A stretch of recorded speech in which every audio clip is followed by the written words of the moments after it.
ሰላም ጤና ይስጥልን።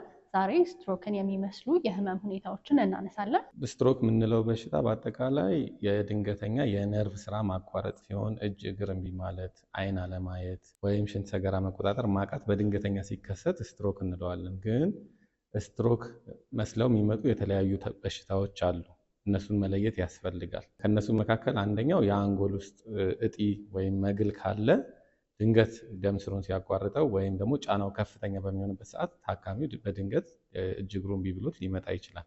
ከዛም በተጨማሪ ከአንጎል ሽፋን በላይ የሆኑ ደሞች ከአንጎል ሽፋን በታች በተለይ ክሮኒክ ሰብዱራል የምንለው አብዛኛውን እድሜያቸው የጨመረ ሰዎች ላይ በድንገት እጃቸው እግራቸው እምቢ ያለን ብለው ነው የሚመጡት እና ከስትሮክ ጋር ብዙም የሚገናኝ አይደለም። በትንሽ ሰርጀሪ መወገድ የሚችል በሽታ ነው ማለት ነው እና እነዚህን መለየት ያስፈልጋል። ስትሮክን ለማከም የሚጠቅሙን የህክምና ሴታፕ ምን ያካትታል? አይሲዩ ያስፈልገናል።